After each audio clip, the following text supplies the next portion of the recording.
ትንሽ ትዝታም ቢሆንም እንቁ የኔ እንቁ ሞታለች እያለ የእሷ መቃብር ቦታ እየሄደ ራሱ አይቷል። ቢሆንም ግን ከሷ ማነት ኑሃሚን ሊወዳት አልቻለም። እንቁ ግን አዜብ ብዙ ነገር አድርጋለች። ብዙ ነገር እንቁንም በጣም ጎርታታለች። በጣም አብሮ እየኖሩ የነበረ ጊዜ ከቤት አባራለች። ብዙ ፈተና አደርሳበታለች። በቤት ኪራይ ውስጥ እንዲኖሩ አድርጋለች። እና አሁን ደግሞ እንቁ እነኚህ ሰዎች የጎዱትን ሰዎች ልትበቀላቸው ነው የመጣችው። ብቻ ቢሆንም አሁን ሴፍ መስታወስ መጀመሩን ጥሩ ነው ማለት ነው። አዜብ ግን በጣም ነው የተናደደችው። ሴፍ ማስታወስ ጀምር በቃ ሁሉም ነገር አውቆብኛል እያለች ፈራች ማለት ነው። ምንም ቢሆን የሰራችው ነገር አይደበቅም። ግን አሁን ራሱ ከኑሃም ጋራ ሆኖ ይሄንን ነገር እንደፈጠሩ በቃ ይሄ ድራማ እንደሆነ እኔ ራሴን ሳላግዜ ኑሃም ያንተ ሚስት ነው ብለሽ እንዳስተዋወቅሽኝ ይሄ ሁሉ እኔ ላይ እንደሰራሽ አውቃለሁ ብሎ አሁን በአሁኑ ሰዓት አዜብን ጣልቶታል። እና አዜብ ደግሞ አሁን ድጋሚ እንቁን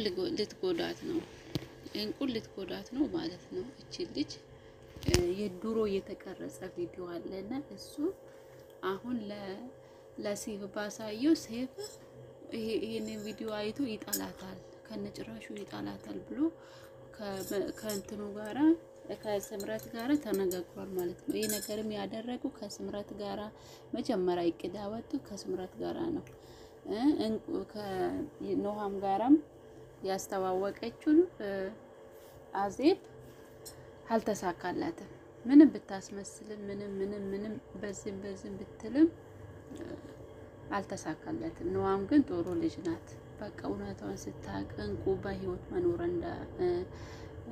መኖራን ስታውቅ እኔ ከዚህ በላይ እኔ አንተን ማስመሰል ሰልችቶኛል። ማስመሰል ይብቃኝ፣ በቃ ይበቃኛል። እኔ ግን እወድ ነበረ። ቢሆንም ግን ይሄ ነገር አይሆንም ብላ ወደዚህ ቤት አልመለስም ብላ እተቀርታለች። እንቁ ግን ሌላ ሰው መስለው ነው እኔ ባሌን ከዚህ በላይ መጉዳት የለብኝም ብላ ባሌ አጠገብ መሆን አለብኝ፣ ባሌን አፍቆኛል እያለች ሌላ ሰው መስላ ማንነቷን ቀይራ ወደ ሴፍ ቀረበችው ማለት ነው። ግን ቢሆንም በየቀኑ ሲገናኙ ስለ እንቁ፣ ስለ ትዝታ፣ ስለ ሴፍ እንዴት አብሮ እንደነበሩ ሁሉንም ነገር ትነግረው ነበረ። ለማስታወስ ይረዳዋል ብላ ማለት ነው። ግን ቢሆንም እሱ ብዙ ማስታወስ አልቻለም እና በራሱ እየተናደደ ነው። ጠርጥሮታል። በፊትም አንቺ ማንሽ፣ አንቺ ትክክለኛ እንቁ ነሽ እያለ ግን ዛሬ ምንም ብታረግ እንቁ ግን በአሁኑ ሰዓት ብዙም አላስታውስም። ግን ትንሽ ማስታወስ ጀምሯል። በቃ በፊትም ማለት ነው ከዶክተር ጋራ ተነጋግሮ ነው እንቁና ዶክተር ተነጋግሮ ነው ይሄ ነገር ያደረጉት። እንቁ አልሞተችም። ግን ሌላ ሰው የሞተ ሰው ቤተሰብ ስለሌላት ለፖሊስ ሳይነግሩ ምን ሳይሉ እንቁ ይሄንን ነገር አደረገችው ማለት ነው። ያ መቃብር ላይ ምን አደረገችው? የእንቁን ስም አስጻፈችው፣ ፎቶንም ለጠፈችው። ግን በአሁኑ ሰዓት አዜብም አውቃለች። አሁን ደግሞ ይሄ በጣም ህገወጥ ነው፣ ያስቀጣታል እንቁ ማለት ነው። ሴፈ ደግሞ እንቁ እኔ ያንተ እንቁ ለሴፍ ሄዳ እኔ ትክክለኛ ያንተ ሚስት እንቁ ነኝ ተቀበለኝ ስትል እኔ ይሄንን መቀበል ይከብደኛል። ግን መጀመሪያ መቃብሩን ከፍተን ማየት አለብን።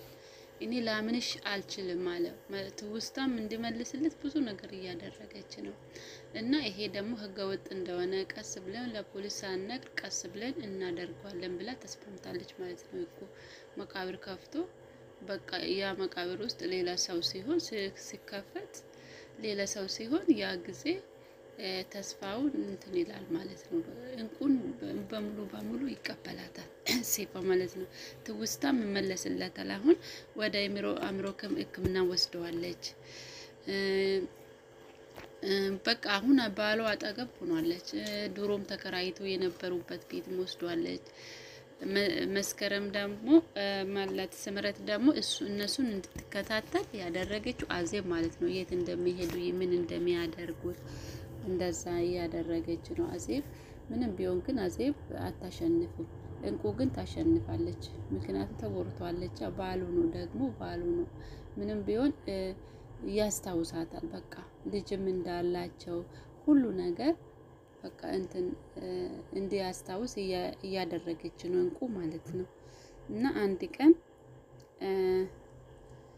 አንድ ቀን ይሳካለታል ብዬ አስባለሁ። እና እንቁ ተጎርቷለች በብዙ ነገር። አዜብ በጣም እሷ ላይ ብዙ መጥፎ ነገር አድርጋለች። ግን እናቷ እንኳን ትንሽ ከዶክተር ጋር ተመካከሪ ምንም ቢሆን እንትን ስትል አሁን ባሌ ላይ ከዚህ በላይ መጫወት አልፈልግም፣ ባሌን ሊጎዳ አልፈልግም ብላ እውነታውን ተናገረችው ማለት ነው። ዛሬ ትክክለኛ እንቁ እንደሆነች ካሁኑ በኋላ በቃ ካንተ ጠገብ ሆናለሁ ብላ ነገረችው ማለት ነው። ምግብም ደግሞ እሰራልሃለሁ፣ ያ ጊዜ እንኳን ትዝታ ይመጣባል እያለች ነው። እንቁ እየለፋች ነው። ሴፍም በጣም ደስተኛ ነው ከእንቁ ጋር ሲሆን፣ በቃ በጣም ደስተኛ ነው። ይሄ የኖሃም እህት ደግሞ በቃ ኖሃም ካላገባ አይሆንም፣ ሴፍ እንቁ ለምን መሞት አለባት እያለች ነው። አይገርማችሁ? ሰው ለጥቅም ብሎ ሰውን መግደል ብቻ እንደዛ ነው። እነኚህ ሰዎች እንዴት ነው ለእንቁ ያላቸው አስተሳሰብ በጣም የወረደ ነውና እንቁን ለማጥፋት ነው የሚፈልጉት። ሴፈ ደግሞ እንደዛ ትውስታ እንዲመጣላት አይፈልጉም ማለት ነው። እንቁ እንዲያስታውስ አይፈልጉም። ምክንያቱም